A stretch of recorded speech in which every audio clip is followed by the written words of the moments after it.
Korupsi atau KPK baru saja mengumumkan 6 orang tersangka atas kasus korupsi bantuan sosial atau bansos beras untuk kelompok menerima manfaat atau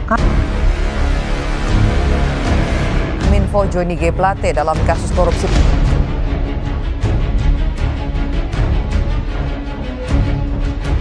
Tindak pidana korupsi berupa penerimaan hadiah atau janji.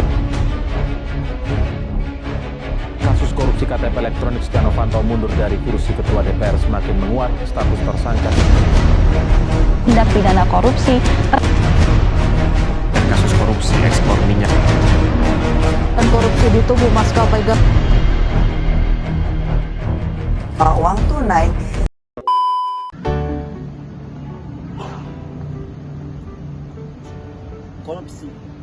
Korupsi adalah tindakan atau aksi yang melanggar hukum-hukum dalam negara dan norma-norma dalam masyarakat dengan bertujuan untuk kepentingan diri sendiri atau orang lain, serta korupsi dapat merugikan kepentingan dalam publik dan kepentingan di masyarakat luas. A few moments later. Faktor penyebab korupsi menjadi dua bagian, faktor internal dan faktor eksternal.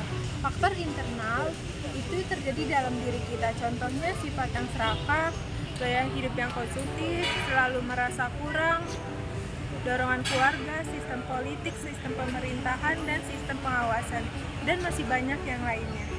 2000 years later. Faktor eksternal penyebab terjadinya korupsi. 1. Aspek pemahaman masyarakat terhadap korupsi. Masyarakat yang kurang paham tentang korupsi dapat menjadi penyebab terjadinya korupsi. 2. Aspek ekonomi. Faktor ekonomi sering dianggap sebagai penyebab utama korupsi. Kebutuhan hidup yang tinggi dan merasa memiliki pendapatan yang kurang dapat menjadi pemicu seorang untuk melakukan korupsi. 3. Aspek politis. Kepentingan politis dapat menjadi penyebab seseorang melakukan korupsi, baik untuk meraih dan mempertahankan kekuasaan maupun untuk kepentingan politik lainnya. Nice. Organisasi adalah salah satu tempat di mana koruptor berada. Organisasi yang memberikan sikap andil dapat terjadinya korupsi. Misalnya, kurang adanya sikap keteladanan kepemimpinan, tidak adanya kultur organisasi yang benar, kurang memadainya sistem pengadilan yang benar, serta melemahnya sistem pengendalian, manajemen, dan pengawasan. Aspek hukum. Banyaknya produk-produk hukum yang tidak memiliki pengertian yang jelas.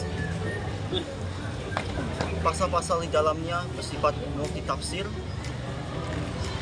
dan adanya kecenderungan terhadap dalam hukum yang hanya untuk menguntungkan pihak-pihak tersebut. Aspek sikap masyarakat terhadap korupsi.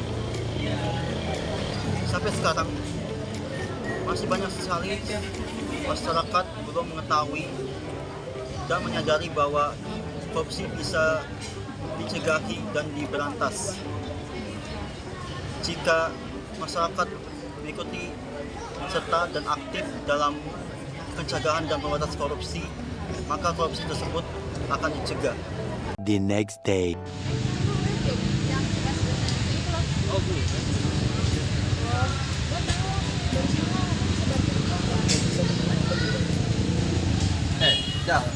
Jadi tahu nggak kasus korupsi yang viral sekarang itu?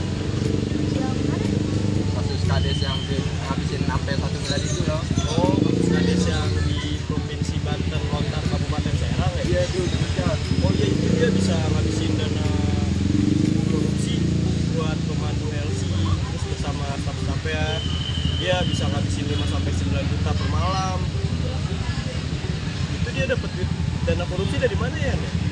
Setahu gue sih dia dari pembangunan jalan, terus pembangunan kota, sama staff-staffnya nggak pernah dibayar gitu. Kalau kayak gitu dampak korupsinya apa ya? Yang gue tahu sih ya, dampak dari korupsi itu banyak. Kayak yang pertama, mengurangi kepercayaan masyarakat terhadap pemerintah. Terus yang kedua, merusak perekonomian. Yang ketiga, merusak lingkungan hidup. Yang keempat, merusak akses kesehatan dan pendidikan. Nah, dari sini kita belajar bahwa korupsi itu dapat merugikan banyak pihak, terutama masyarakat Indonesia. Oh gitu. Iya. Oke.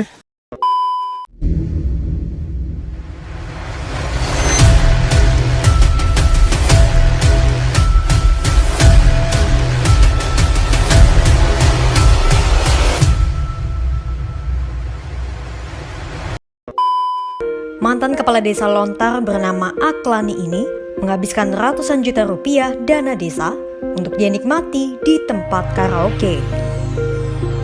Dalam sidang lanjutan kasus korupsi dana desa pada Selasa 31 Oktober 2023, Aklani mengaku dia dan rekan-rekannya kerap menggunakan uang korupsi untuk hiburan pribadi.